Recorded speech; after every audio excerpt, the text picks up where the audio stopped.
depends upon, it depends upon what time you bring it to the title board and when you want it to appear. So that's how that first one got on. The second one, the initiatives, citizen initiatives, are they have a series and they bring them forward. And well, let me start here. The first thing that happens is that people write an initiative, and they have to bring it to the Legislative Council. And the Legislative Council goes over them, and Legislative Services goes over them and picks them apart and asks, and then there's a hearing, and asks the people exactly, what they're trying to do. And they also put a lot of questions in there. This is all an attempt to make sure that the initiatives that are being proposed are well written and will pass the title board, or come closer to passing the title board. So after the people who have written the initiative look over what the Legislative Council, Legislative Legal Services has to say, they can either take those comments or not.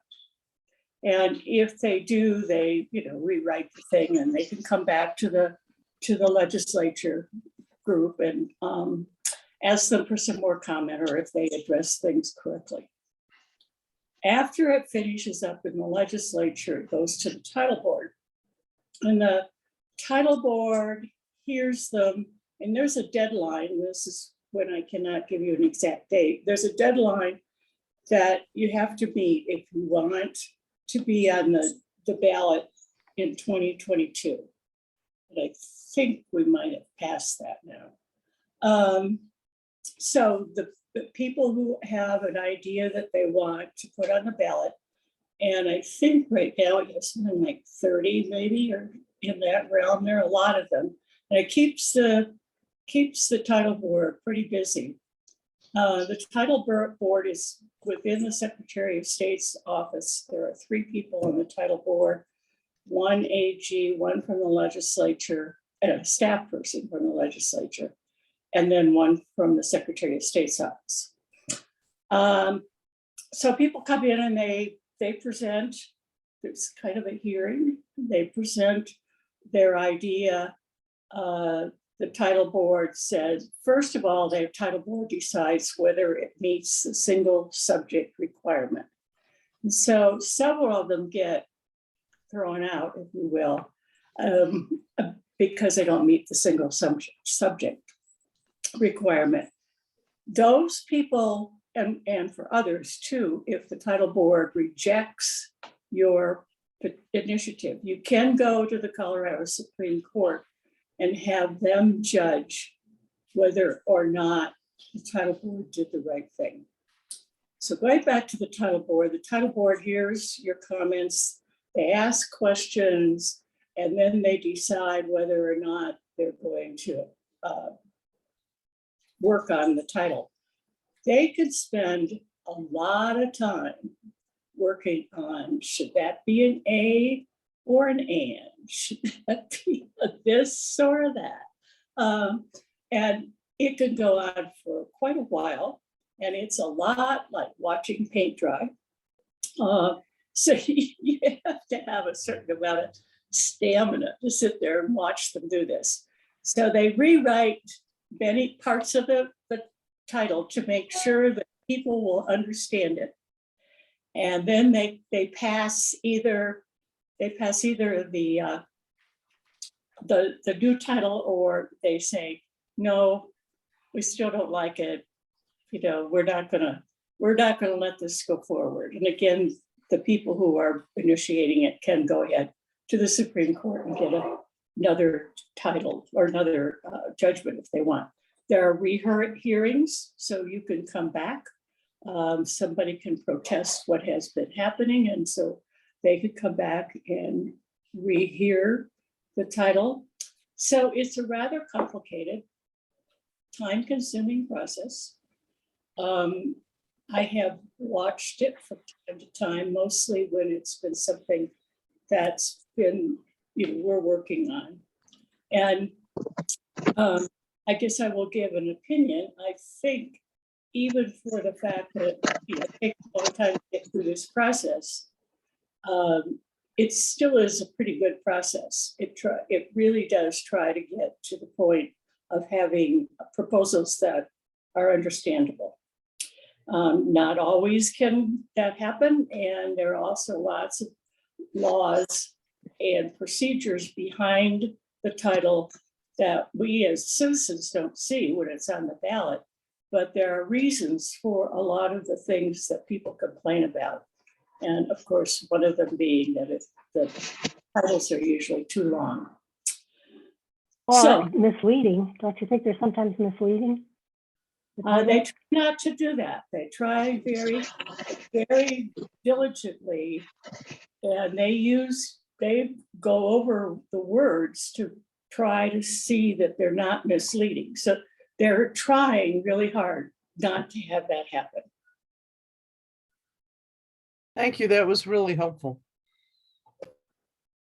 Okay, so the next one is 54. And that has to do with petitions. And that is one that we need a position on. And last time we met, that was the one that I said, I don't understand what's going on here, and I would like to have a couple of other people look at it. Celeste and Jerry looked at it, and I think I decided the reason I didn't understand it is because it's not understandable. So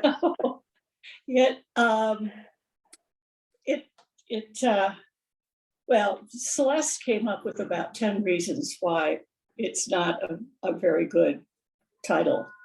And it does, the timelines for doing the process are shortened. You only go to the Supreme Court, you don't have the title board, so forth and so on. And certainly the indication from Celeste and Jerry, I believe, would say that we should oppose this one. Jerry, am I correct? I would, yes. I'm not sure which position I want to use. We have several. Yeah. I mean, it has to be understandable. The public needs to be able to know what they're doing, things like that. And I don't think you can with this title.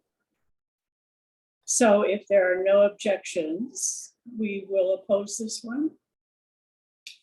Okay. Tony, who submitted that?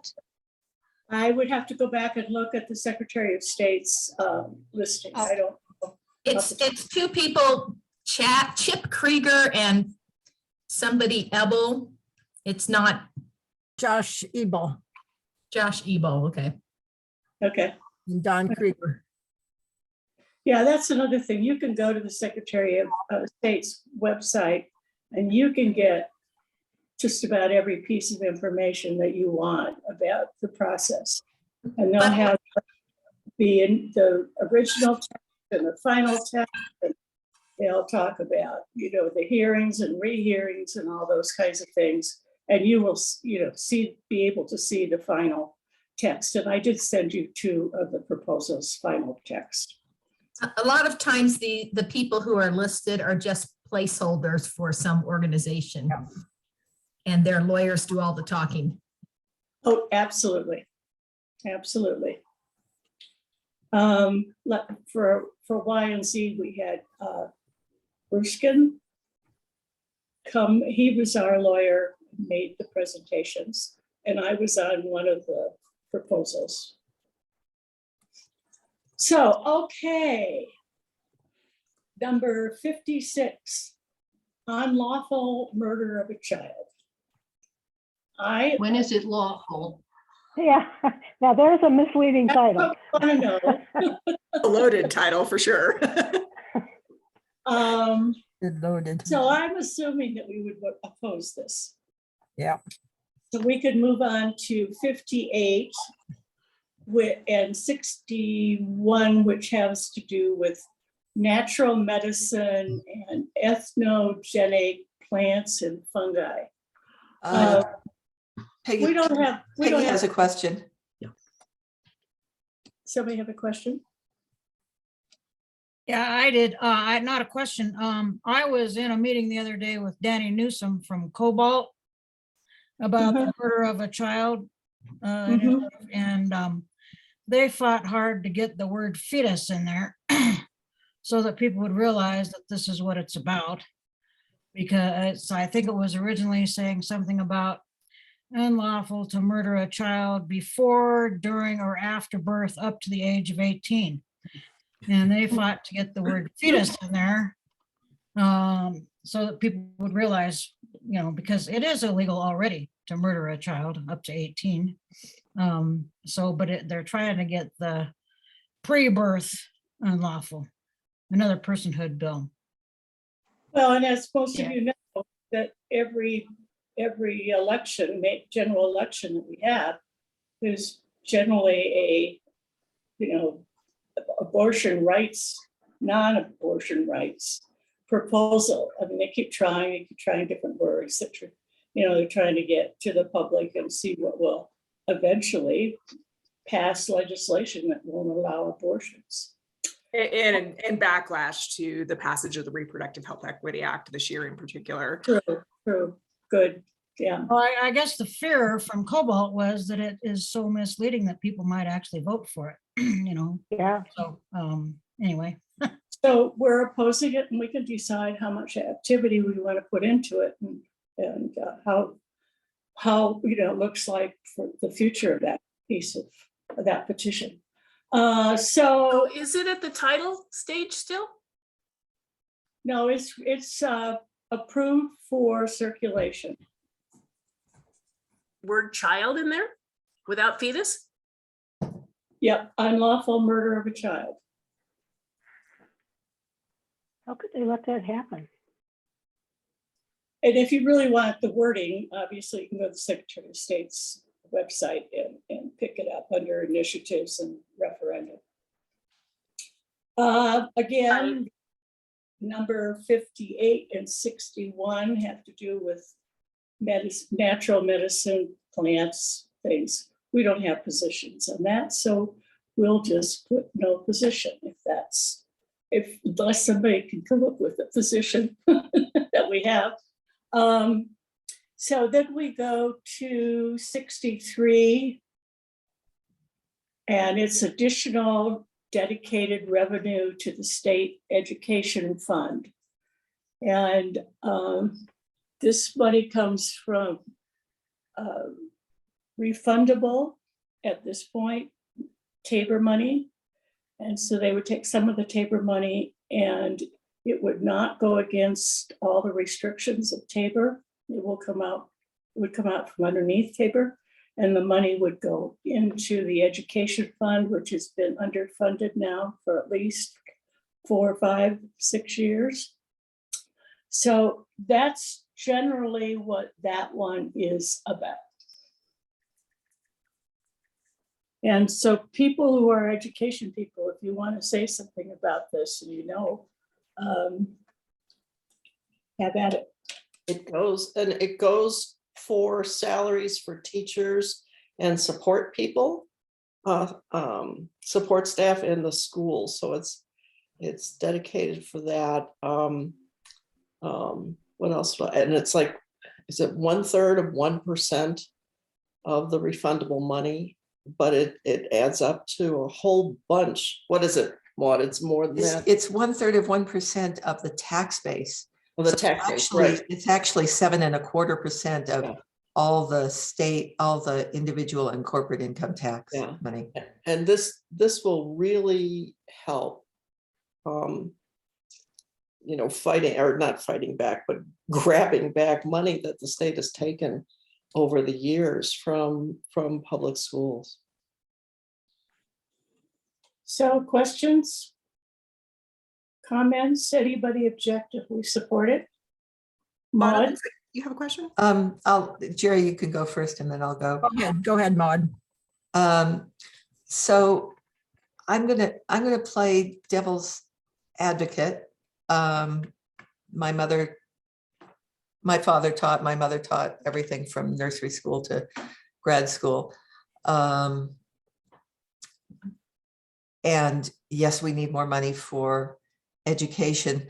This takes, during Tabor refund years, this takes Tabor refund money and put it to K-12. During non-Tabor years, it takes money away from other budget programs, other state programs. So this is not just we only do this in Tabor years. This is in years that are not flush.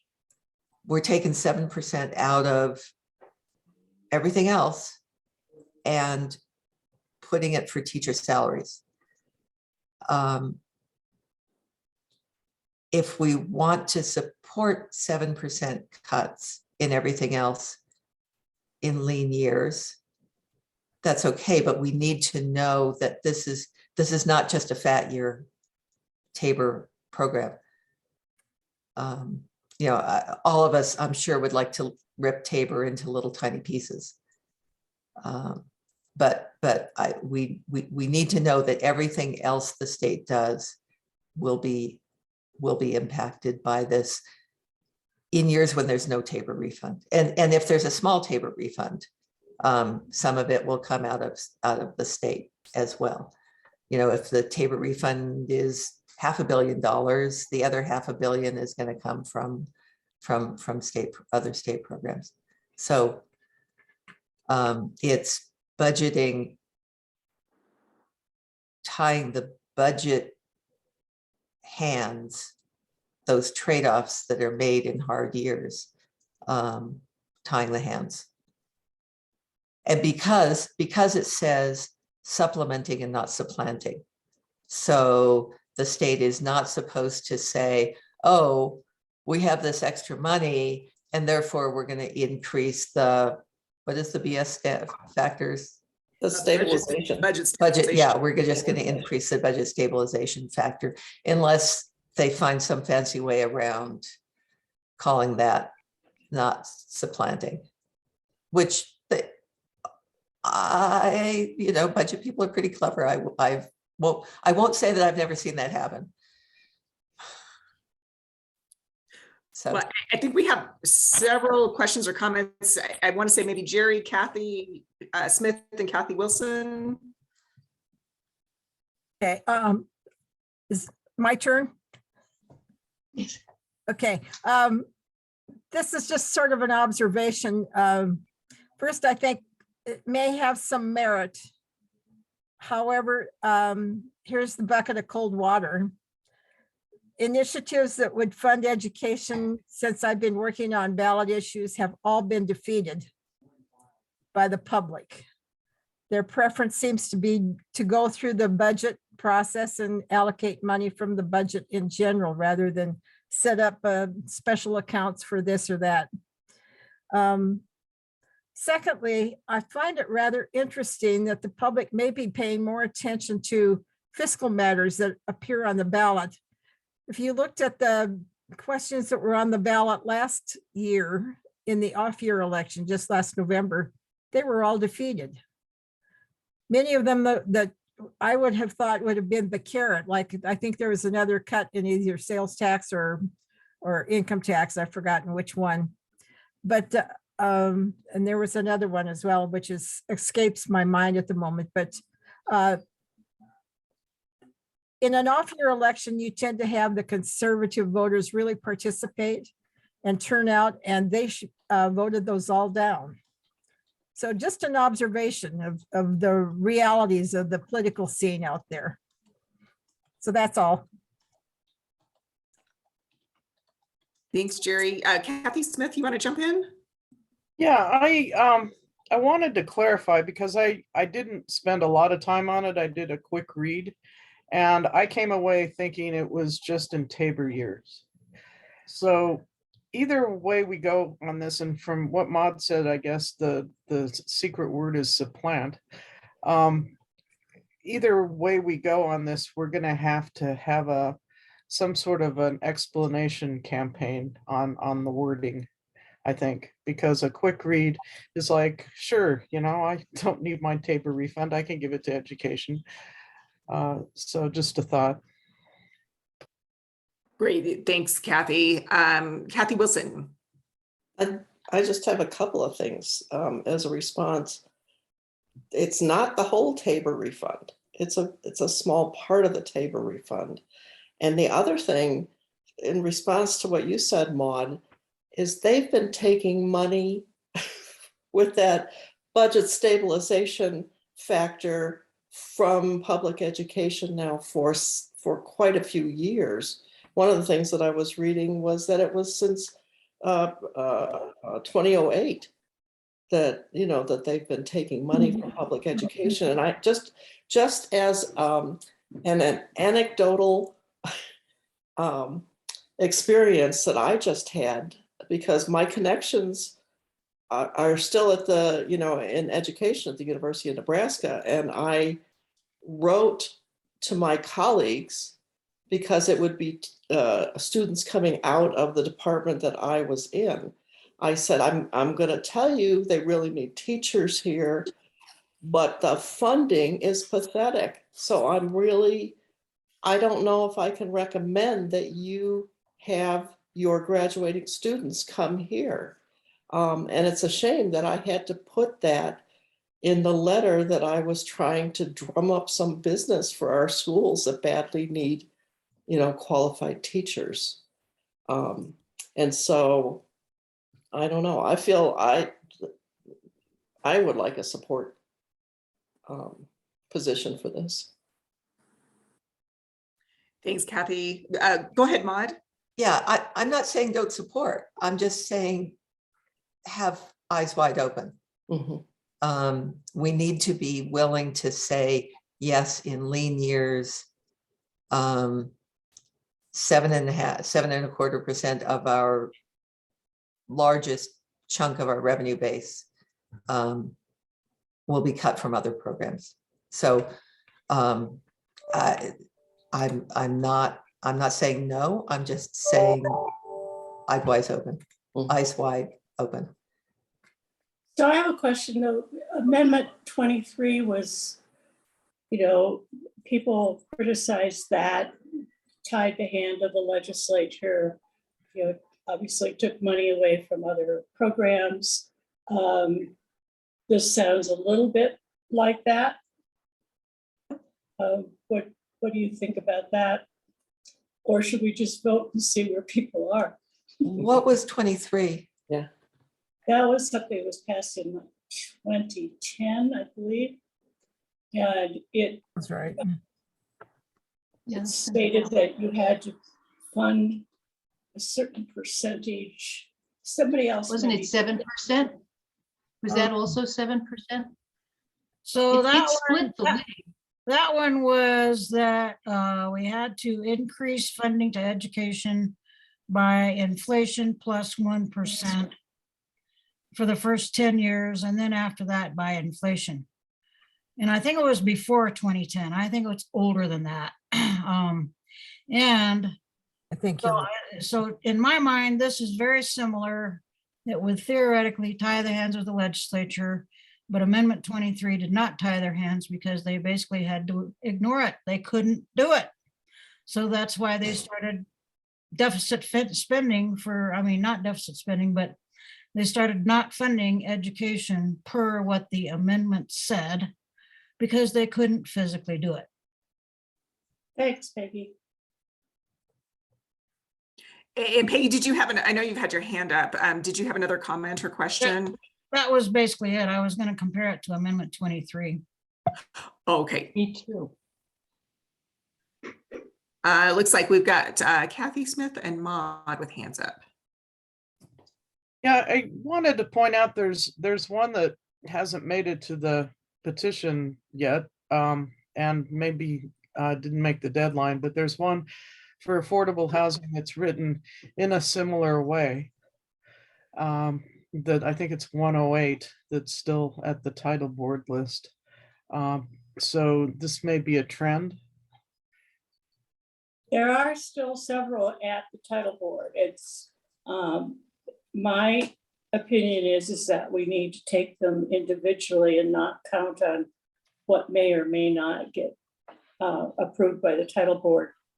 So, I mean, we need to think about what the criteria are here and its merits or demerits.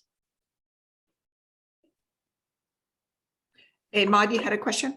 Actually, a comment, yeah.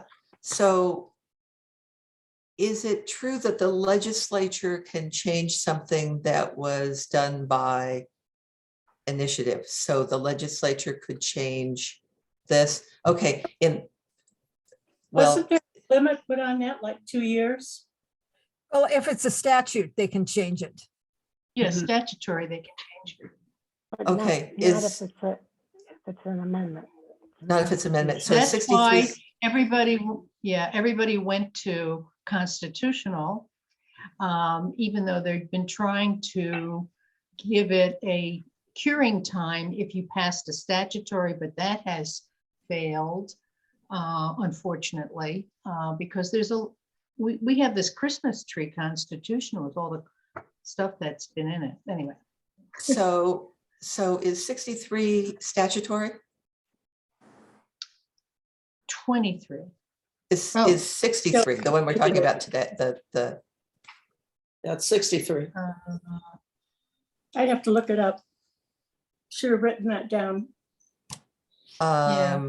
because if it's statutory, then the supplant versus supplement can be changed by the legislature. And then in lean years, they can budget for education and consider education as they do other things, and it's not an automatic cut to other programs. But then that leaves the schools in a bind. Mhm. Well, tough years leaves everyone in a bind. It's you know,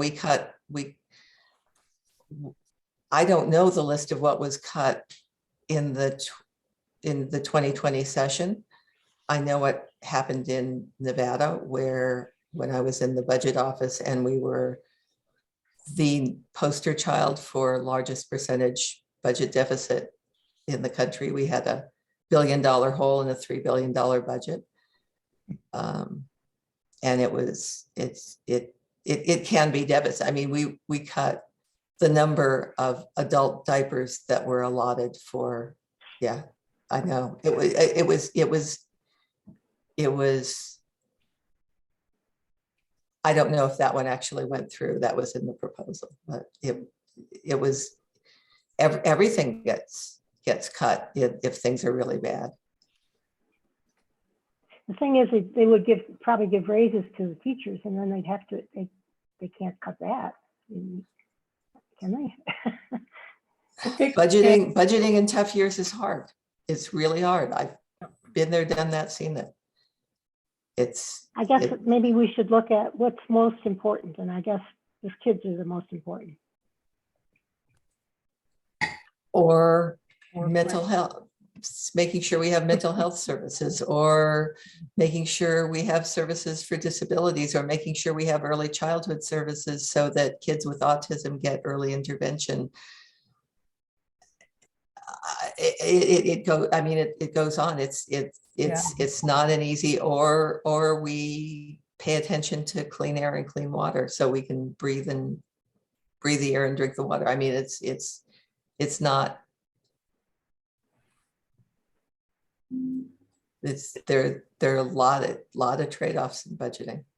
I think that because of the amount that the state needs to put in for public education here, it's an easy target. It appears to be an easy target, but it's also landed Colorado at the bottom, or very near the bottom, when you compare all sorts of things to, you know, all sorts of elements in education to other states. And it's really suffered because of Tabor, suffered badly because of Tabor. I was shocked when we moved here, in all honesty. But Well, just as a side note, when I started working on higher education issues, 20% of the state budget went to higher ed. And now it's somewhere in the realm of 7%, Mhm. which is a main reason why tuition goes up at the state institutions. Yeah. So we don't patient at any level very well. Yeah, right. Did somebody look up? I'm looking, I can't find it. Oh, And doesn't it have to say that it's an amendment to the Constitution in the first sentence? It or does. something? But Yes, it doesn't. or to the CRS. so, It could say CRS. oh, you know what? You're right. Jerry, thank you. It does amend CRS. Yeah, it's referring to CRS 2255-102. If you get down into the final text, there's some discussion Yes. about the specific section that it's. Yeah, okay. Yes, thank It you. appears to be statutory, Okay. One of the which I things, can handle. yeah, one of the things about statutory or is that the legislature is often loath to muck with it if it's the citizens have said something. So they have sort of stayed away from things that have been passed by the citizens. Question. If it's a statute, Tabor is in the Constitution, which requires returning the funds to the taxpayers. Would that not trump this initiative? You know, we have had different, I thought about that, Jerry. We've had different mechanisms for returning refunds, and we have, you know, lessened the tax rate temporarily as a refund mechanism. There were 10 or 12 refund mechanisms that the money did not go directly to the taxpayer. It's probably open to a court case. Well, Tabor amendment that you have to return it in any specific way. Yeah, be an interesting discussion. Yeah, well, if, you know, it could, that was at the end of the 1990s where they had those different levels. Homestead Act, I think, was in there, a couple of other things, several other things. And nobody, I mean, perhaps people challenged it, but I think it's still in place. Or those tax issues are not in place, but I think the provision is still there. But the requirement that Tabor should, the state needs to refund any excess revenue would trump a statute, I would think. Poor choice of words, would over. Well, because you can return it any way you want to, then that's not applicable. Am I losing you? No, I see your point. I just think that's open for a court case. It looks like Peggy and Maud have questions or comments. Yeah, so I would say that, you know, Tabor allows for the citizens to approve a tax increase, which is basically what we're doing on this. So it seems to me like it should be okay. And this says this chunk of money is not subject to Tabor. Okay. So, But you still are taking the money away from Tabor. aren't you? Yeah, right. this is a good scholarly legal issue. So it says as a voter approved revenue change under section 27D of Article 10 of the state constitution. I think Article 10 is Tabor, right? Right. So this is a voter approved tax change. It's wording it that it's a voter approved tax change. But the money still has to be taken away. The money never touches the general fund. right? never gets into the Tabor net. But it's still, okay, so it doesn't get to the general fund. It goes over to the education fund. And if that happens, it's money that's disappeared from the general fund. It's money that never hits the general fund, and it's money that never gets into Tabor's net. Yeah, yeah. But still, it's money gone for other purposes. It's money gone for, well, yeah, in Tabor years, it's money that doesn't get refunded. In non-Tabor years, it's money that doesn't go to other places. Well, and I would imagine that would be some of the criticism from the opposition is, the workarounds that not just specific to this kind of thing, but supporters of Tabor are frequently critical of, some of the mechanisms and workarounds that are put into place. So I would think that would be a potential area of criticism. Are we getting close to deciding? I'm now okay with support. So now that people have conferred that, yes, the legislature can unsnarl some of this if things are really bad. What about? Just make a Go motion? ahead, Tony. I think probably deserves a more formal action. Does anyone know the two people whose names are on this initiative? I have it in front of me. Lee Yeah. Steed and Donna Anderson. I do not know them.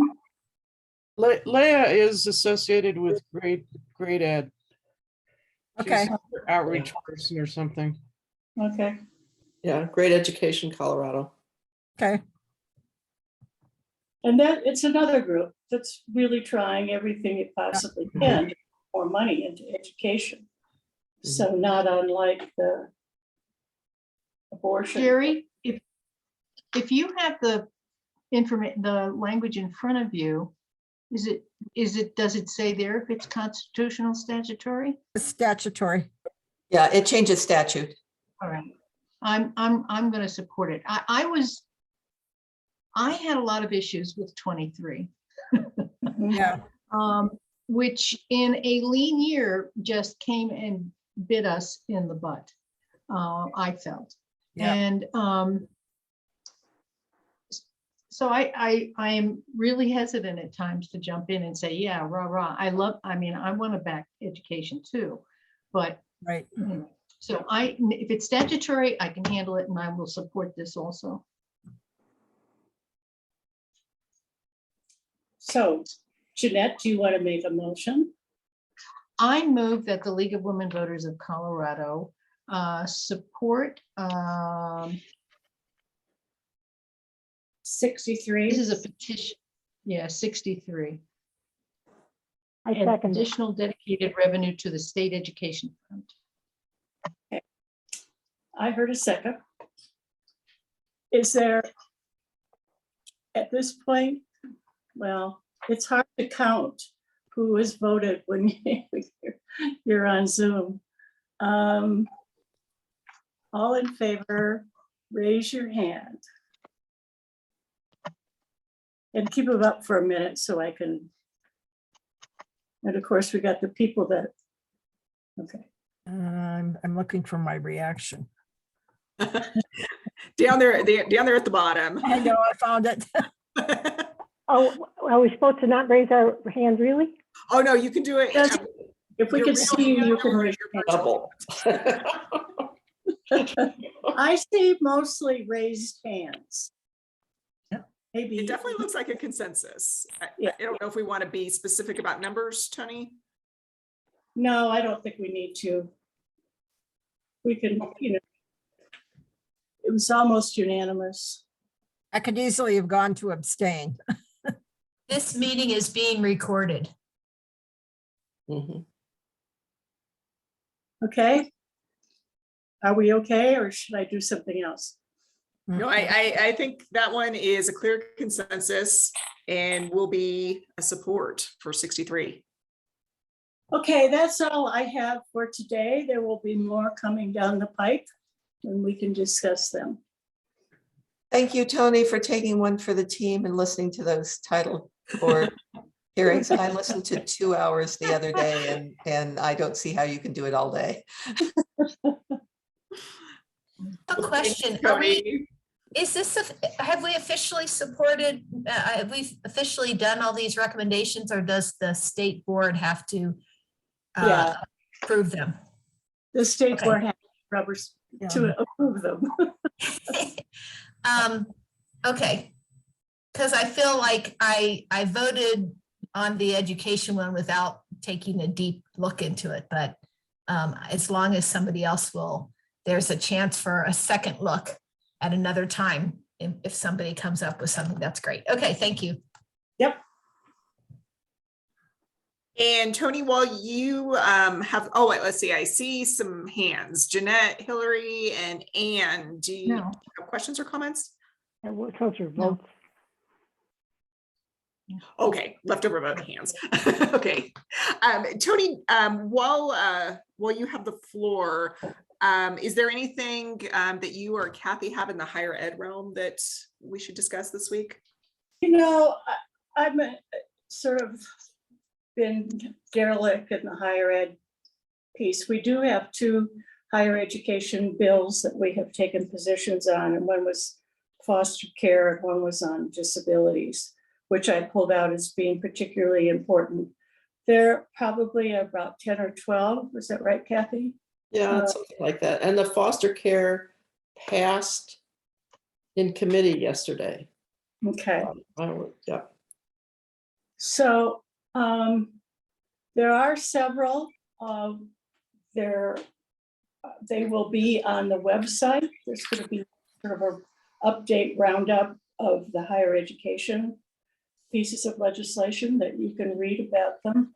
But at this point, I have not done the work to really decide what we should do with them. There are 9 of them on here. But they deal from workforce, trying to improve the workforce and be ready for, or even currently need workers, trying to take care of that problem. There's some about concurrent resolution, concurrent education. There's disadvantage, legislation on disadvantage, which I put the foster care in under that one, and the disabled. And then a little bit about funding, but nothing really heavy duty about funding. It was more the 529 plans and tweaking them a little bit. So if somebody really thinks I should jump out there, I will put some information together. And we will be getting the higher ed roundup posted. I think today, I think that was the coordination that Laura and I had kind of landed on, trying to make sure that our pages, we're spacing things a little bit. So we kind of give each article its due. So a nice comprehensive discussion of the higher ed legislation that Tony's got that will get on the page very shortly. So everyone will have access to that. So if you want us to, Kathy and I can put, Kathy's going to be doing higher ed. And if you want us to, she and I can put our heads together and work on some of the bills we haven't addressed. There were some that would have just been introduced in the last, 2 weeks ago. And then some have been just sitting around for a while. All right. Well, thanks, Tony. If we're set on that one, Kathy Wilson, I'll jump over to you on K through 12 education, kind of sticking with our topic. I know you had at least one new bill that you wanted to raise today. No, I have one. It's Senate Bill 2287, and it's healthy meals for all public school students. And what it does is it creates the Healthy School Meals for All program in Colorado Department of Education to provide reimbursement to school authorities for offering free meals to all students, provided that they're not already eligible for free and reduced lunch under the federal school meals program. Schools that choose to participate have to maximize the amount of federal reimbursement by participating in the federal community eligible provision to identify students who are eligible for free, for federal school meal programs. The amount of the reimbursement distributed to the program is equal to the federal free reimbursement rate multiplied by the number of total number of meals served and minus some other federal and state reimbursements for the school that the school receives for providing money. Healthy school meals, the reason for this is healthy school meals for all students for effective learning, and Colorado's investment in education should include healthy school meals for all students to support the nourishment needs that students have to achieve academic success. Access to healthy school meals should not cause stigma, the stigma of being a free lunch child or family, the stress that's involved with that, or the paperwork for any student or their family seeking an education. This helps families with food insecurity who are struggling to put food on their table, including some of them, and I don't know if you know this, including some of the military families that are really low income and are having problems this way and don't want the stigma of putting in that paperwork. It also helps children from undocumented families who are reluctant to complete the necessary paperwork. So there are a segment of kids who should be getting free or reduced lunch that aren't. There would be local school food purchasing technical assistance and education grant program to issue a grant statewide to nonprofit organizations to develop and manage the grant program, to assist with the promotion of that schools use Colorado grown, raised, or processed products, and to assist in preparing meals using basic ingredients with minimal reliance on processed products. It would raise the pay for food service workers because there would be more work involved with this because of the additional students. It would also require the Colorado Department of Education to apply to participate in federal direct certification demonstration projects. As a league, we believe that in equalizing educational opportunity, having sufficient funding for good nutrition for all of Colorado public school children to learn and be academically successful will help to provide equity for students in school districts.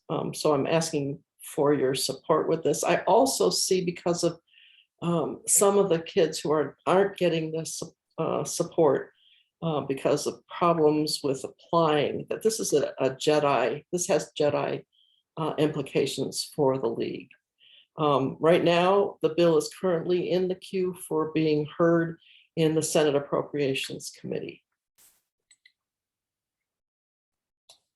Thanks for that summary, Kathy. I know there was definitely some technical aspects with some of the funding pieces and the participation, to kind of maximize federal support and all that. That's really helpful. Yes. Are there any questions or comments on this one? Feed our kids. Oh. Yeah. Could you just repeat the bill number again, Kathy? Yeah, it's Senate Bill 2287. Definitely support. And Maud, or do you have a question? Yeah, I know. I was just, thank you, Kathy, for picking this one up, the color, and thank you, Tony, for telling me about Colorado Social Legislation Committee, because they presented it on Monday. And one of the issues that Kathy didn't even mention is that kids who are on reduced lunch, the family has to pay some, and then they'll get into debt. And then there's the shame of being in debt and not being able to get the lunches. And it was a heartbreaking. Yeah. It was a heartbreaking thing to listen to. So yeah, thank you, Kathy, for picking this up. Thank you for letting me know. And Tony, and I signed up for that group. So I get the notices on what's happening. I didn't know. Yeah. So that's Yeah. cool. Yeah, I think people just assume, kids that are in free and reduced lunch, that all those kids are getting the meals that they should be. And that's not a safe assumption at all. Yeah. All right. Any opposition to us supporting this bill? Thank you. Okay. Hearing your support on that. And Kathy, you said that was the only one you have this week, right? Yep, that's the only one I'm doing.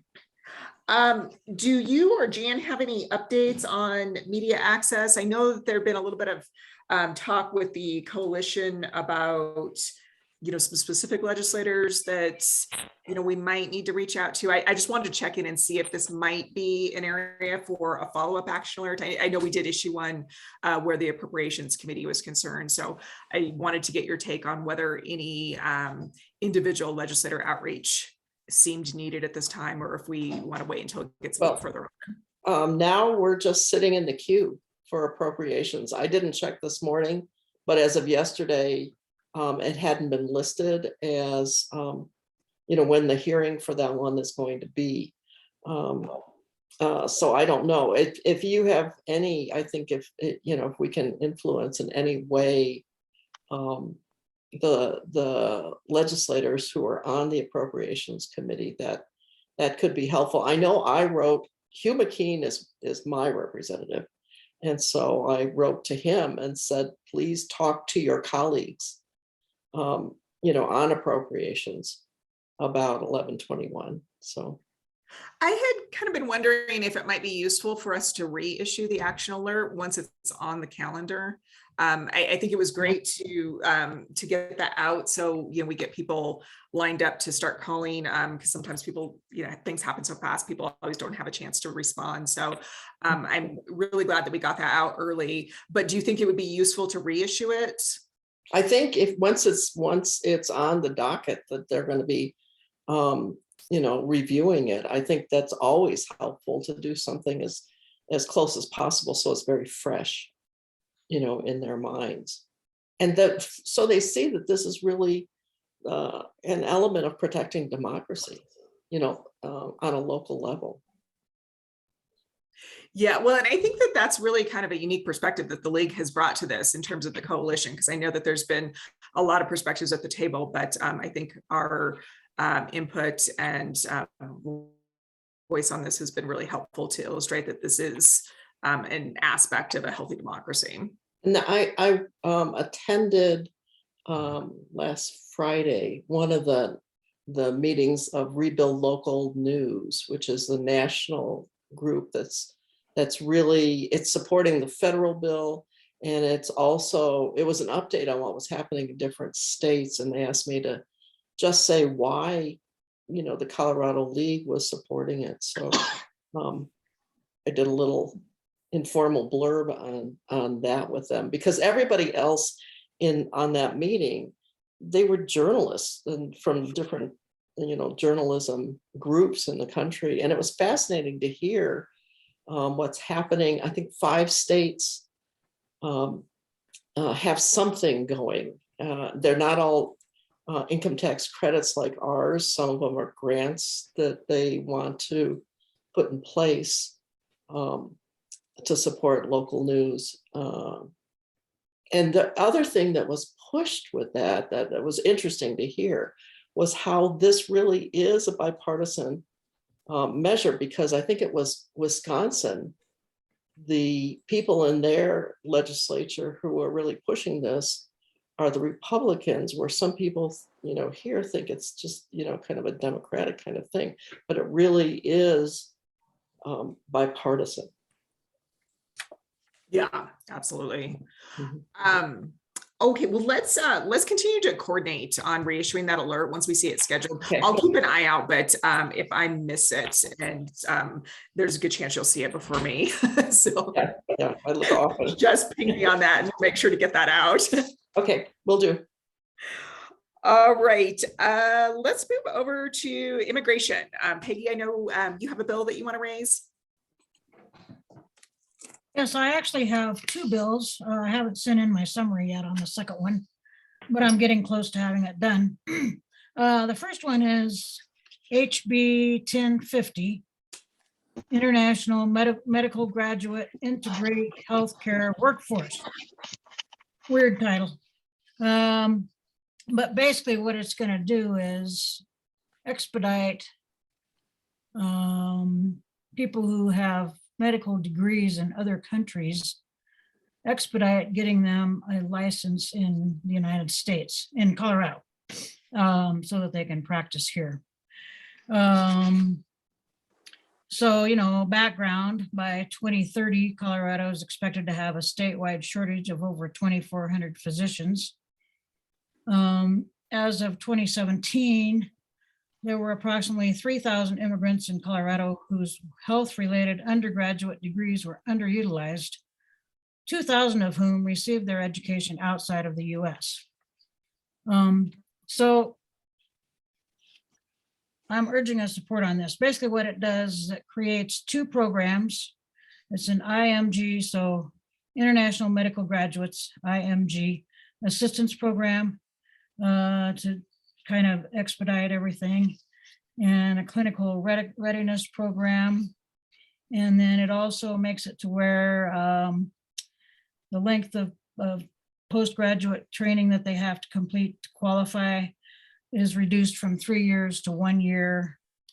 So anyway, I urge a support on that one. Oh, and we have, let's see, we have positions. So LWVUS believes that a basic level of quality healthcare at an affordable cost should be available to all US residents. And we believe that healthcare services should be more equitably distributed by providing for training healthcare professionals in needed fields of care. And then immigration policies should meet the economic, business, and employment needs of the United States. Those are our positions. I'll just say that it was introduced in January, went through the Health and Insurance Committee in February, and it's been sitting in appropriations since then. And I checked lobbyists, quite a few lobbyists in favor, mostly immigration groups and quite a few healthcare groups. And then other healthcare groups are monitoring and nobody is opposing. Great, thank you for that information, Peggy. Questions or discussion?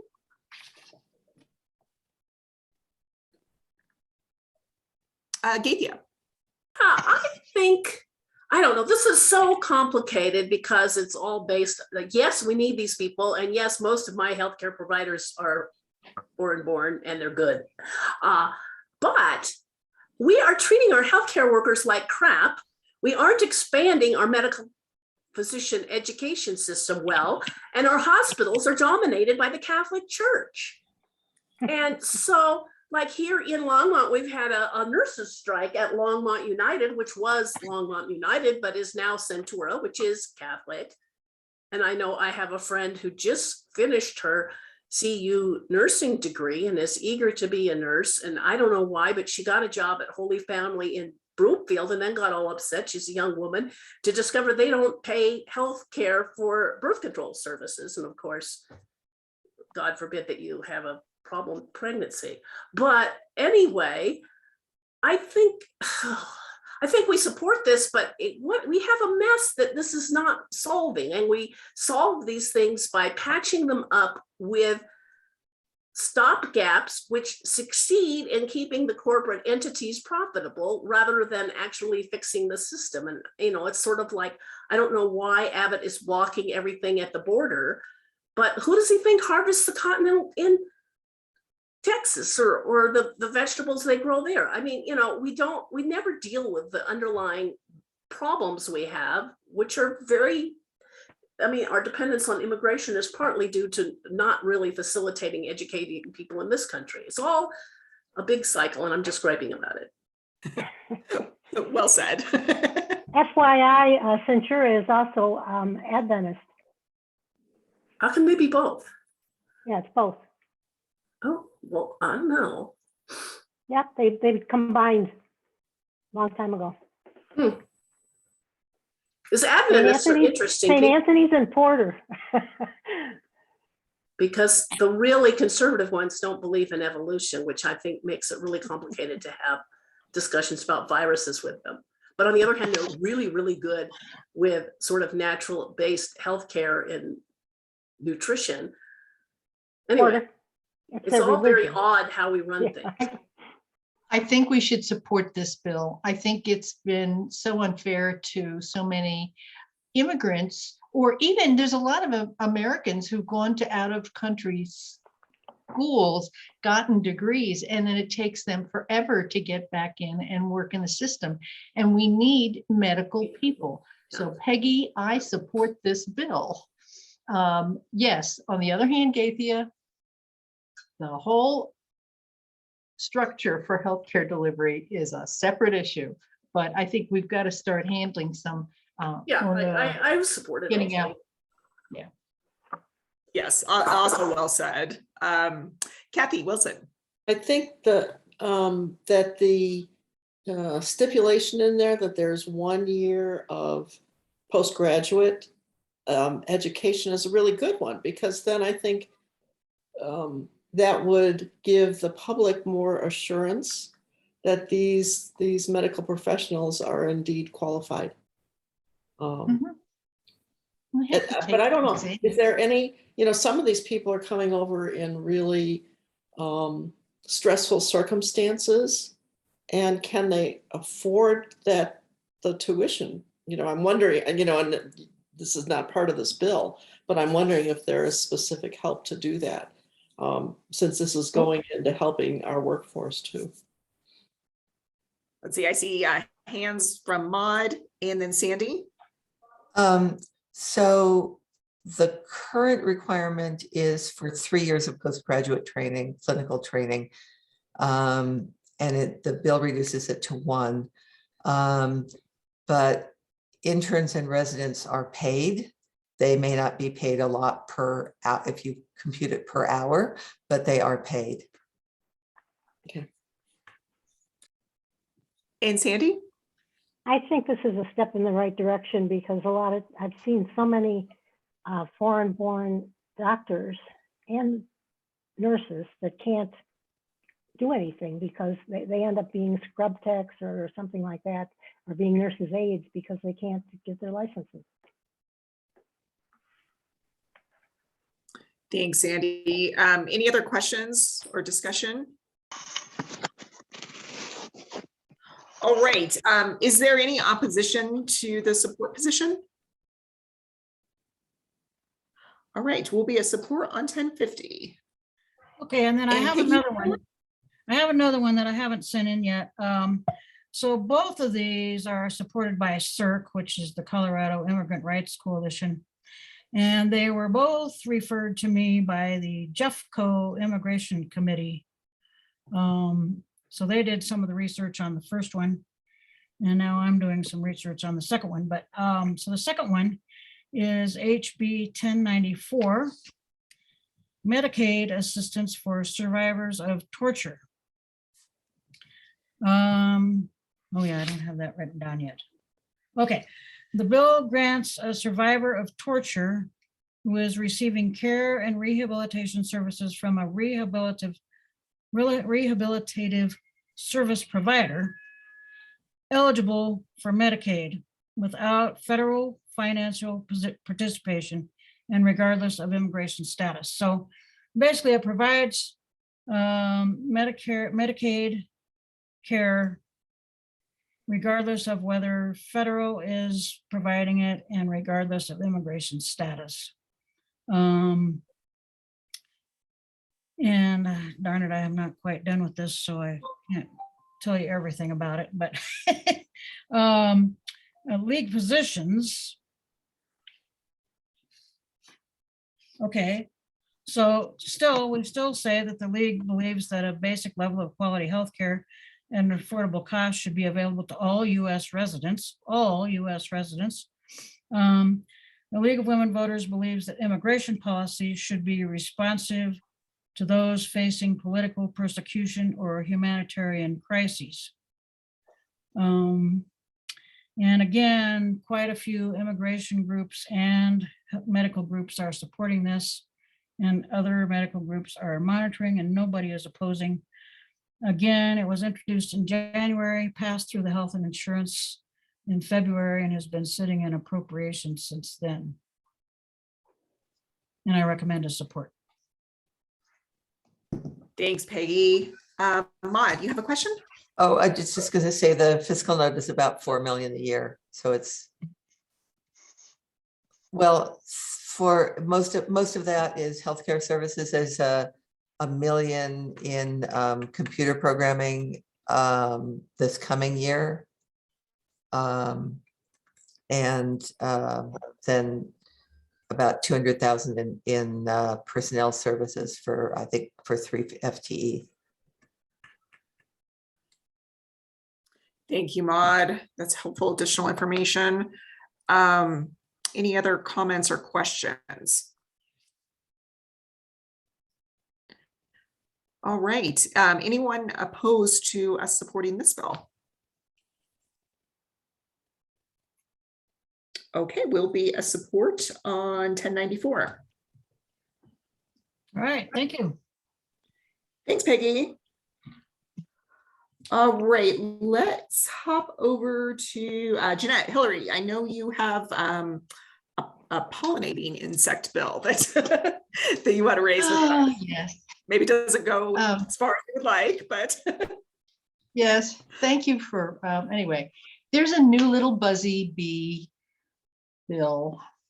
It's Senate Bill 199, and it's by Senator Jacques Lewis and Priola, and Kip and Froelich in the House.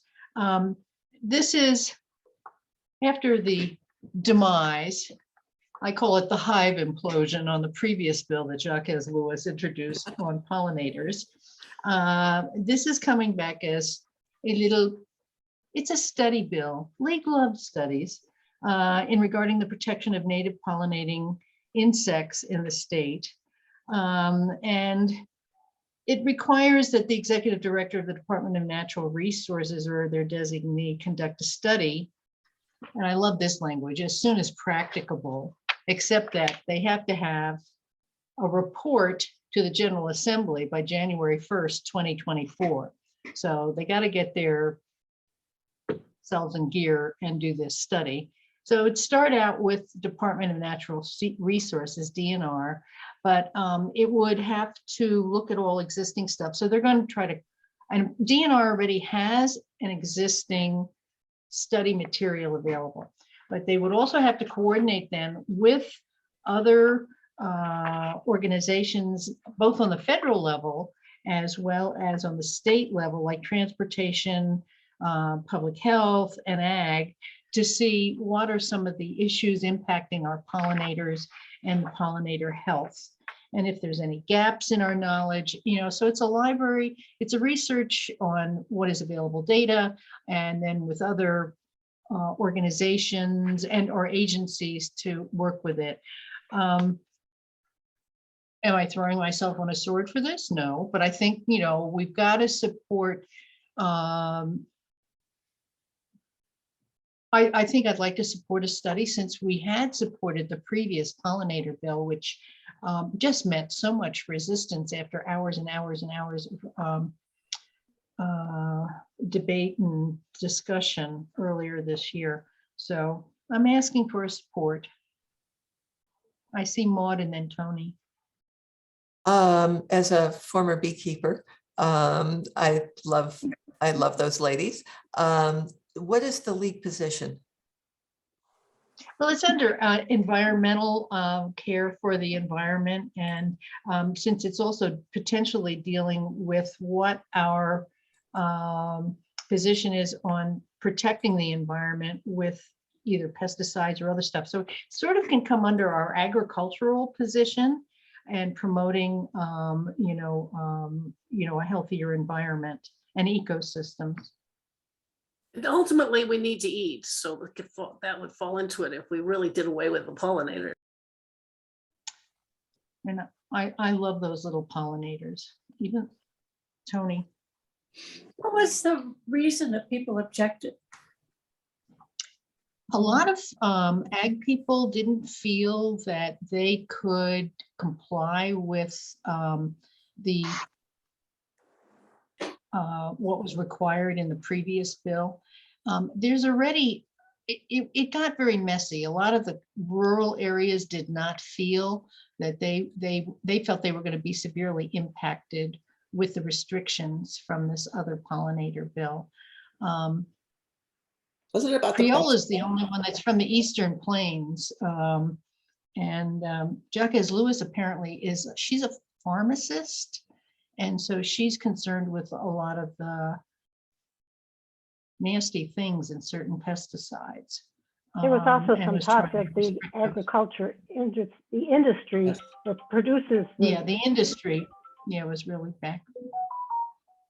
It just seems so obvious to me that, we've cut the bees in half in this country anyhow. And, we're slipping right into no pollination, and that's going to be the food supply, as somebody else just said. It just boggles the mind. Yeah, and we've had terrible bee hives just imploding. And, the other one was really dealing with specifically neonicotinoids and trying to restrict that from a lot of the pesticides that would be applied. It was unclear, since there's already a regulating board within the Department of Agriculture on pesticides. You have to be a licensed applicator.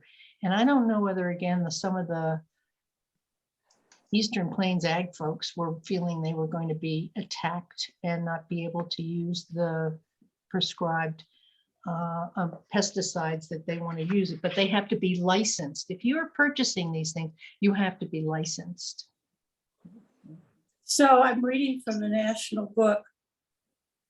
The position LWV believes that agricultural policies should promote adequate supplies of food. And then it goes on to some other things. Yeah, so I think it's a nice little fuzzy, and I'll send a picture of a little bee with this, but I think it's something that, even though I know after listening to something here in Boulder, that mosquitoes are an extremely good pollinator, somehow spending an inordinate amount of time discussing all the species of mosquitoes as pollinators is not really the same fuzziness as a bee. But there's a balance. A lot of, yes, there is a balance, because there's like 946 species of native bees, 250 species of butterflies, and more than 1,000 species of moths, which include wasps, beetles, and flies. So there are a lot of little pollinators out there. So I'm just asking for support. I support wholeheartedly. Thank you. I don't have a Lots date of yet for a hands. hearing. I find it interesting. This bill has been assigned to Senate State Affairs. Mm. That is Interesting. Also would point out, coming from Boulder County, and Senator Yacaz Lewis is actually my senator. I One know. of the things that she has said, which I think is very, very true, is that lobbying by someone such as myself, an urban city person, is a lot less effective. And if the league could get in gear to fully utilize our local leagues in areas where agriculture is a focus. And some of that, like peaches, for example, really know they need pollinators. That is a much more effective thing in terms of getting pressure than getting me to write another letter, although I certainly will. I was just going to point that out, that's one of the strengths of the league, is that we are statewide. Yeah. Yeah, And I that's a think, great you know, when it comes up, I think trying to get our outstate leaguers to really get involved in it, because I know the peach crop has already been sort of under attack, not from pesticides, but from the freeze. And so if we can get, you know, our West Slope people and then folks out in Sterling and those areas where there's more ag stuff, even Greeley Well, to get on board. They're big ag areas, and I think we've got to see if we can't get to those representatives and senators. Thank you. Jan, would you be able or willing to maybe help with a push from some calls from the Mesa County League?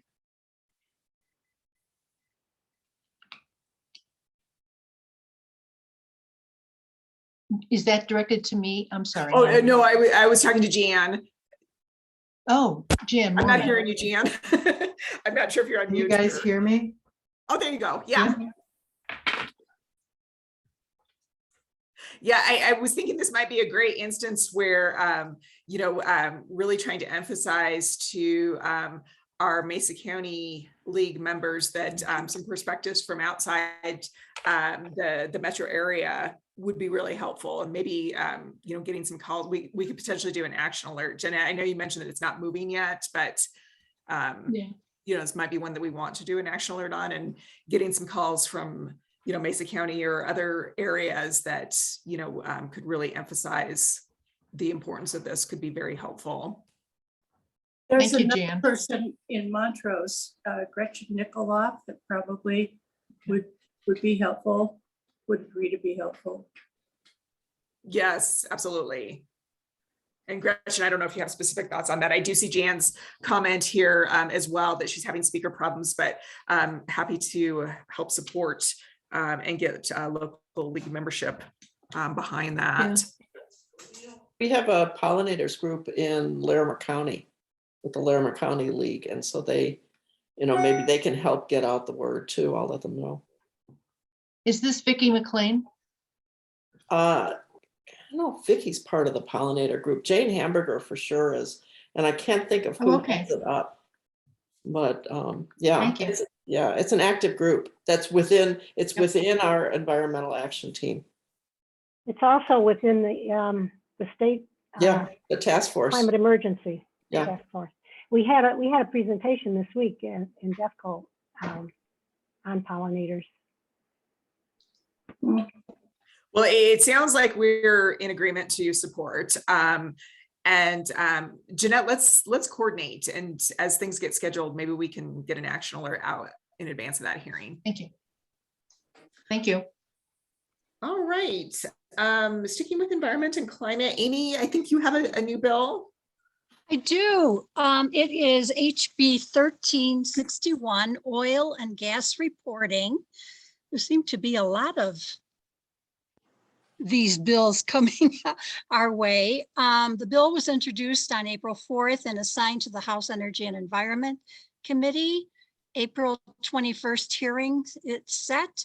The bill outlines measures to enhance oversight oil and gas operations in Colorado. It also relates to oil and gas filings of air pollution emissions. So this is what happened. The Office of the State Auditor found some substantial non-compliance gaps in the oil and gas 2020 severance tax performance audit. And for those that don't know what a severance tax is, it's a tax imposed on non-renewable natural resources that are extracted from the earth. So there was a discrepancy between the severance tax performance audit and in their 2021 gas production reporting, finding a need for enforcement improvement of the industry.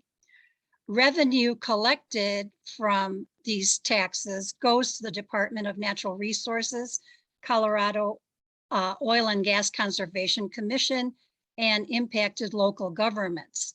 To report the oil and gas extraction accurately and in a timely manner, this bill requires a one-time severance tax performance and production audit by the state auditor. So let me tell you what is involved in this one-time audit. It requires the Office of the State Auditor to select a random sample of oil and gas operators and prepare a performance audit of the random sample.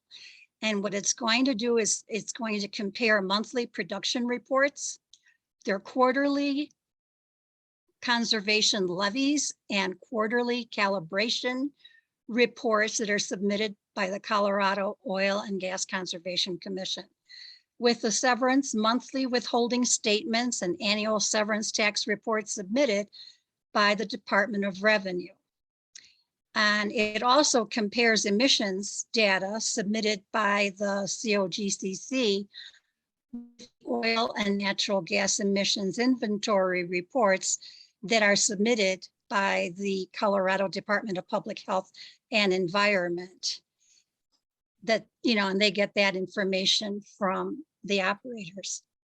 So for both the random sample and the total population of oil and gas operators in the state, the audit must describe the amount of missing, incomplete, incorrect reports for the year 2023. And the data on a total amount of penalties that were assessed in 2023. The auditor must begin the audit by May of 2025. So they have that whole year to collect all that information. And before that, the COGCC has to come up with a list of people or operators that are going to be audited. You have to prepare a report at the end and recommendations based on the results no later than March of 2026. It's a one-time thing, so it's repealed in 2026. It also requires that the COGCC adopt rules that require an operator to conduct meter certification, calibration on their equipment on an annual basis and report the results to the commission. And finally, the bill increases civil penalties for operators failing to comply with pollutant emission notices that are required by the CDPHE. So I asked for a support on that one. Any questions? Thank you, Amy. I see Maud has a question. Yeah, so does Kathy Wilson. I like the bill. I'm sorry that there's not a provision for the commission to actually go out in the field and check those meters themselves, rather than just have the operators say, oh, they're fine. But otherwise, I like the bill. Don't you think that might follow if they find the culprits? Well, how would you find the culprits? Is the question. Okay, I'm sorry, I should have told you. Hang on, I'm not done. All right, so the bill is intended to make sure that there's a correct match with what the oil and gas industry is reporting to the information gathered through this one-time audit. So the results will reveal and identify inconsistencies in payments and reporting. So it also intends to use emissions data received to enable communities and the CDPHE to have information verified for their estimated versus their actual modeling of emissions. So what we learned through this bill is that there is an existing need for oil and gas to fulfill their lawful severance tax payments and performance reporting requirements, along with emission test results. So I'm sorry, but okay, the league position, I have these scattered here. The League of Women Voters supports state revenue from the severance tax in their fiscal policy. Also in 1994, it supported legislation that required the Oil and Gas Conservation Commission to reclaim lands, especially agricultural lands disturbed by oil and gas drilling operations. The Severance Tax Fund was established to address the reclamation issues. The League of Women Voters of Colorado's environmental planning and management position supports measures to improve the coordination, effectiveness, and efficiency of governmental units within the state of Colorado and measures that promote integrated planning for environmental management and the wise use of Colorado's natural resources. And of course, this is a JEDI bill as well, since it's, you know, affecting all of us, so, and impacted communities. I would point out, we do have some more backup data than we used to, partly because analytical equipment has been developed that's portable, and some groups are going around looking, for example, for methane emissions using heat detectors. And Longmont has a $300,000 program that we are running with the help of a atmospheric scientist, Detlef Helmich, monitoring for emissions at our city's borders, oriented towards oil and gas in a lot of the case. And so does Broomfield and Boulder. And then there's a group it's near Suncor called Cultivando. It's a Hispanic group, and it's the same, they're using the same Detlef Helmich system, but so there are ways of kind of catching people that didn't used to exist if they insist on fudging their data. I was just going to point that out, that there are things to correlate. Mm-hmm. Mm-hmm. That's true. Well, thank you for your summary, Amy, and those comments, Gaithia. It looks like we have a line of questions or comments. Let's start with Kathy Wilson. So the only way to contest it has to be contested for any kind of challenge to be made of what the companies are sending in. Am I understanding that correctly? I know that, like, Fort Collins, where Rep. Basenecker is from, I believe they have one of the monitoring systems. We're trying to get one in Loveland now. So it still sounds to me, unless I misheard, that it's first up to the companies to report their findings. And I'm sorry, but I'm I'm with Maud on that one. It's a one-time audit, and all they're going to do is make sure that things match up to what's being reported. And Sutton, what is your comment? Well, You're disagreeing with me. No, I'm not disagreeing with you. It's not a one, well, it's I read the bill through probably a couple of times because Amy and I had some email discussion.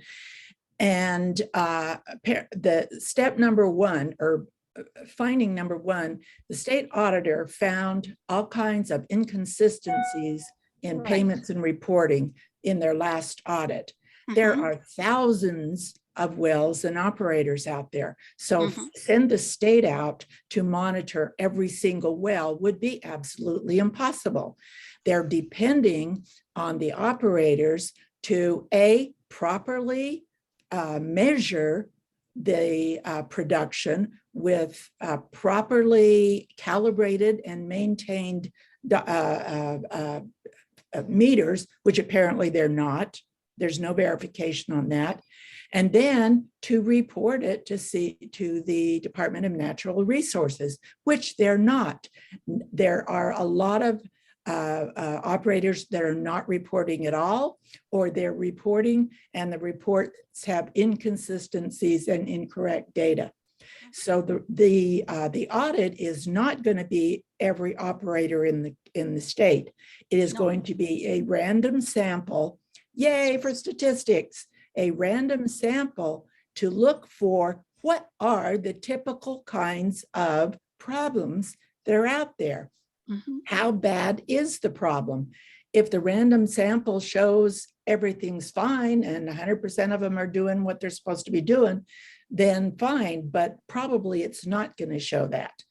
They're going to assume that the results of the random sample, which will be a deep dive audit and maybe will involve site monitoring, that the results of the random sample will be a signal to where we should be looking for these cheaters. That's essentially what we're doing. We're looking for the cheaters because the severance tax is a major piece of revenue that's used for all kinds of good things. And these operators are just constantly looking for loopholes to avoid paying the severance tax. But man, not even making a report or sending in a false report, we got to nip that in the bud. It's already happening. So we've got to do something about that one. And I'm Hear, thinking that hear. I'm thinking that our severance tax is lower than most states.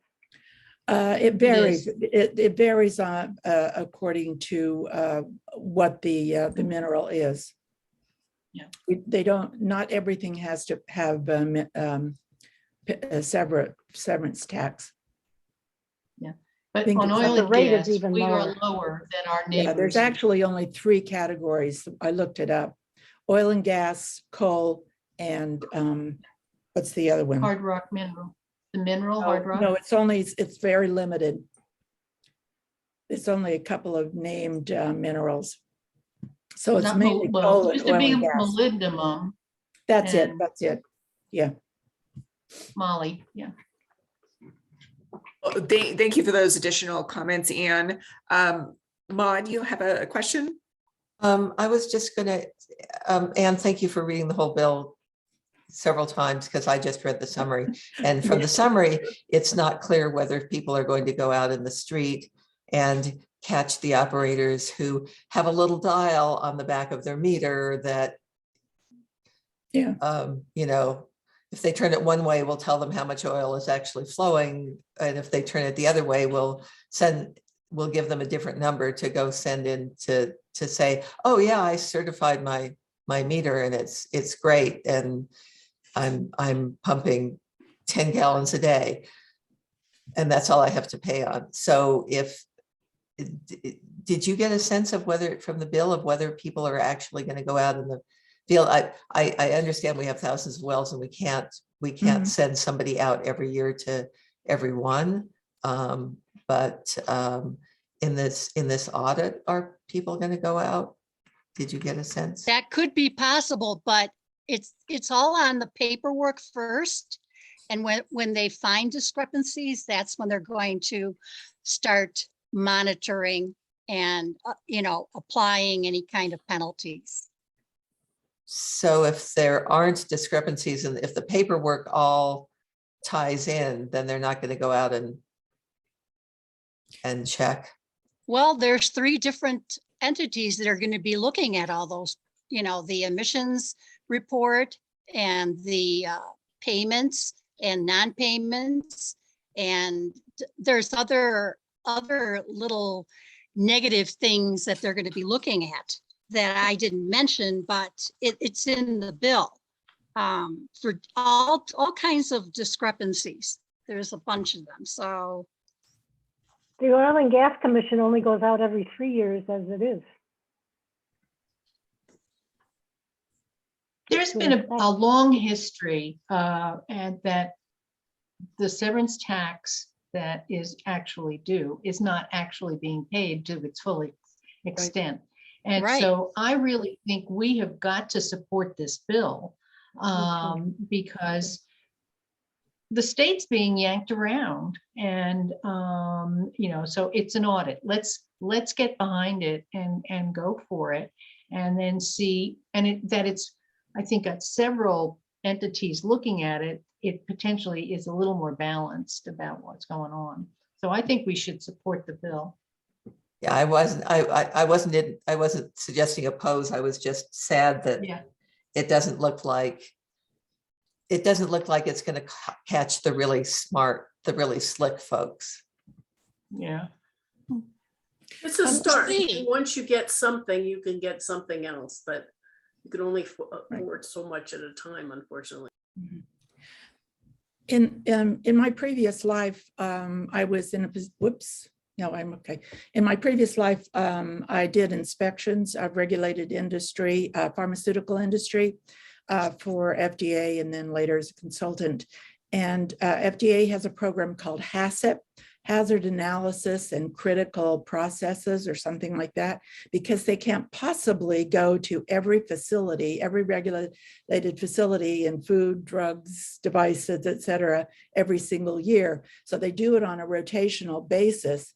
And the HACCP program was a program designed to identify high risk and to look for signals. So if you see a signal, if you have a facility that had a bad report 1 year, then you might want to go back and see them again with it shorter than the usual interval. You might want to go out back and check on them the following year. So I would see some kind of an inspection program that might look like that.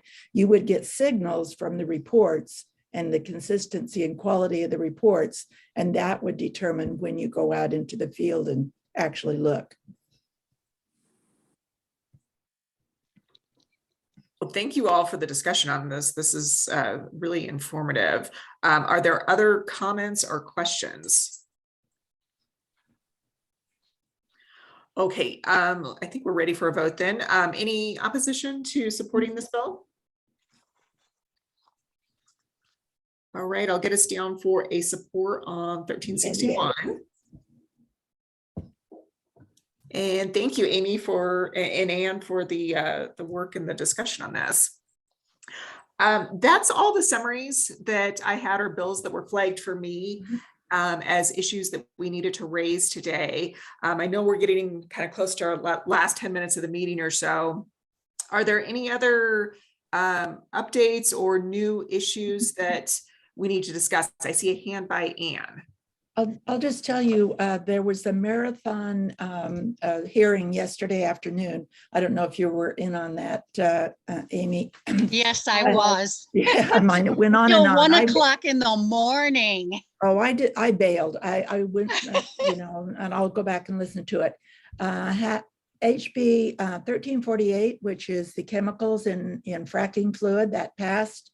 The PFAS bill passed, and the new one that you all gave me support for 1362 on building electrification and the grant program for high efficiency electrification of buildings, that also passed. So we're doing good work, people. Yeah, There's and a there was lot of actually, environmental bills this year. Is it always like this? no, Oh no, my gosh. we're trying to get as much in before the election.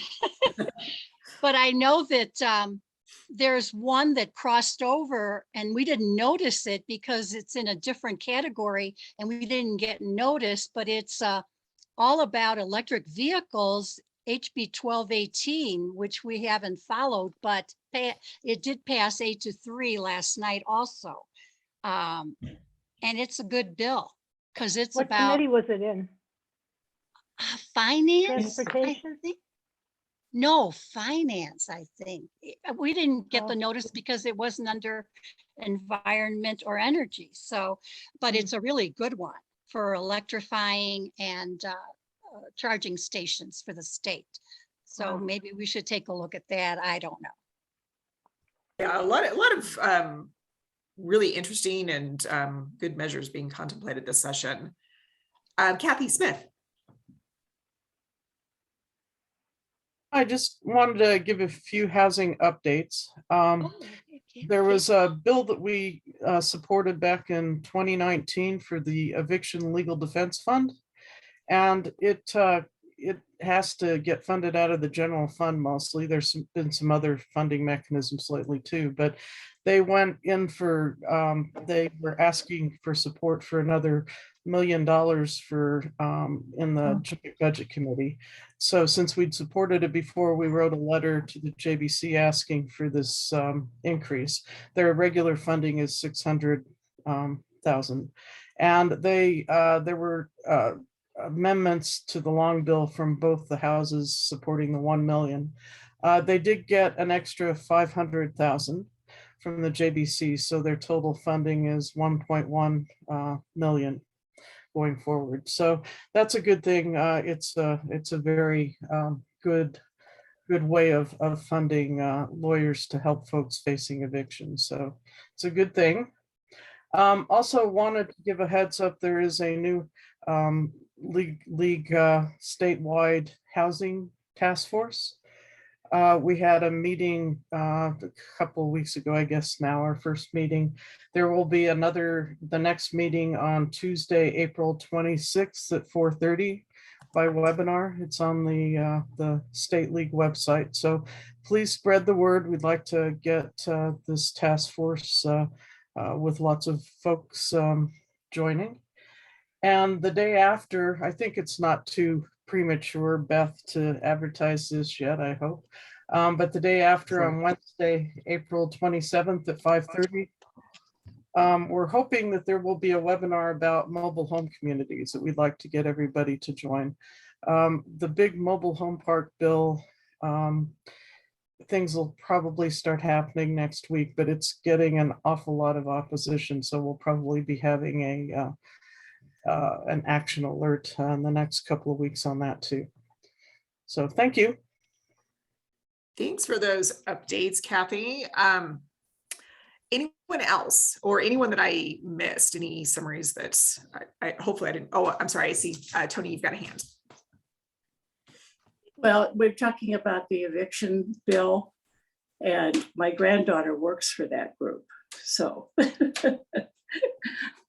I will have to excuse myself if we talk about money. All right. Well, in our last couple of minutes, Tony and I have been talking, and Beth as well, we've been talking a little bit about the legislative wrap up, and traditionally we've done a potluck associated with that. Tony, I think we need to land on a date, right? And figure out what exactly people want to do and where we will convene, or well, I think we want to convene in person. I guess I shouldn't assume, but it feels like we're in a better place. And Beth has mentioned the option of convening in the office courtyard, which I know we did try to do last year. And unfortunately, it was more challenging at that point in time, but we may be in a better place to actually make that happen. But I would love to hear what people think about how we structure this and what date we want to land on. I just feel bad for Jan. I'm figuring she's not going to make the drive in, though we hope you do, Jan. Gretchen.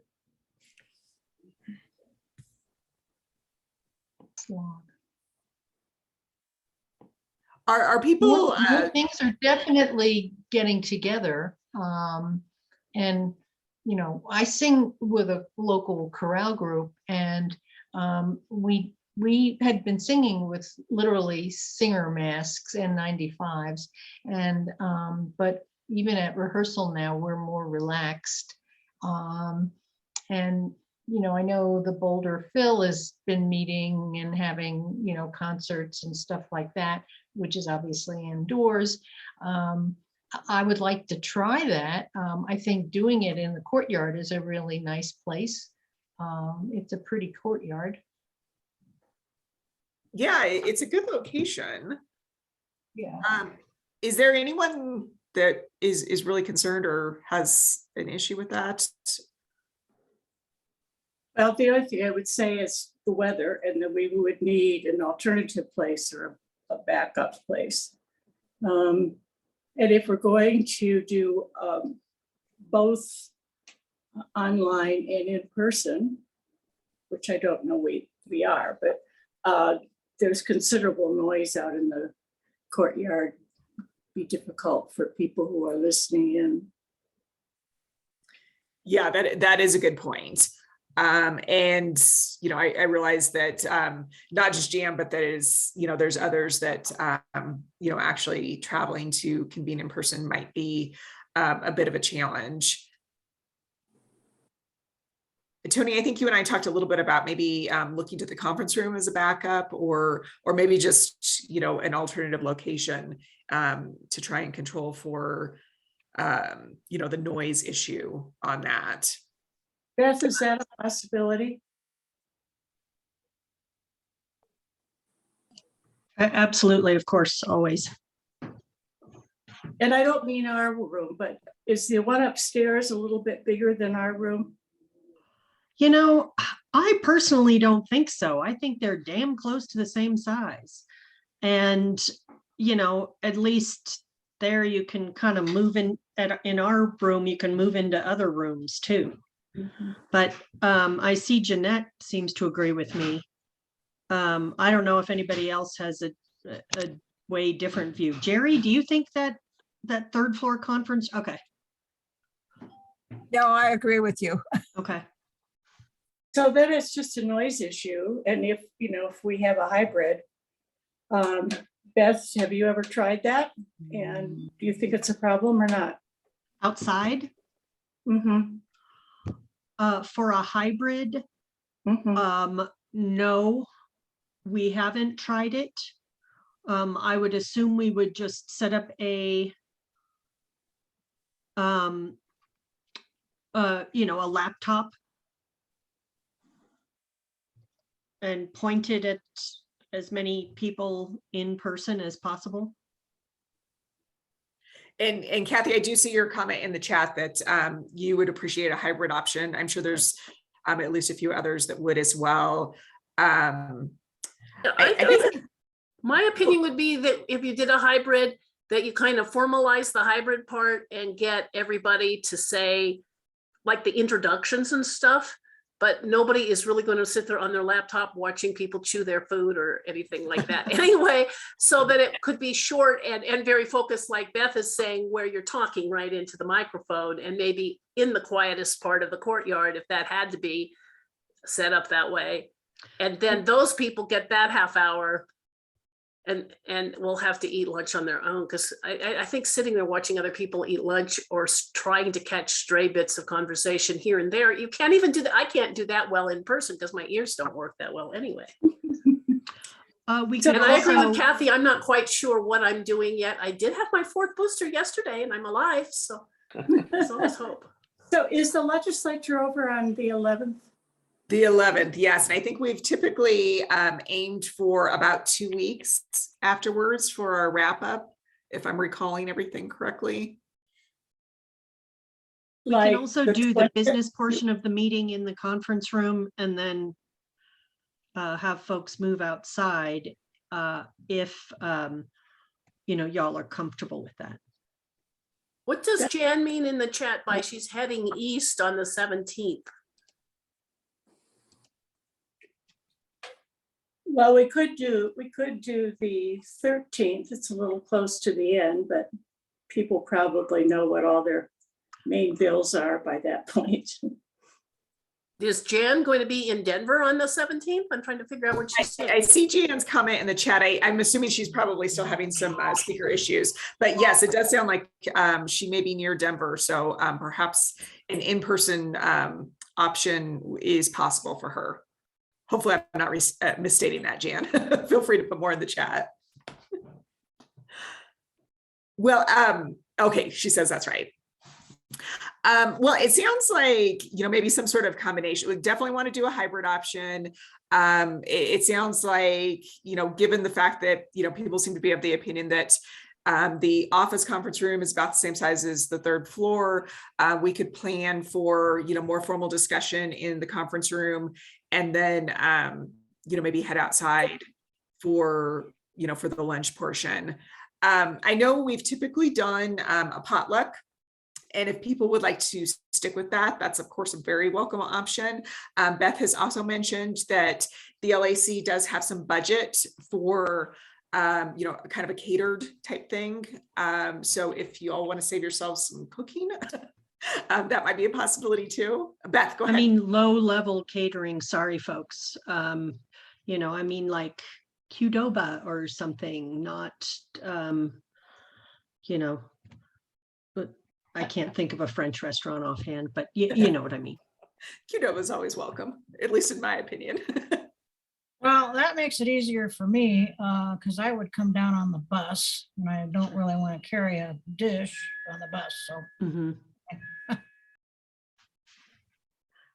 All right, well, let's maybe plan for that. And Great.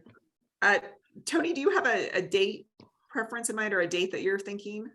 Well, I mean, the following Friday after the legislature is out is the 13th. The League of Women Voters annual meeting is the 20th, if we're sticking to Fridays. So we can't do that. I mean, technically the annual meeting doesn't start till 4, but that's a big old day of league for you all. Yeah, for some people. Yeah.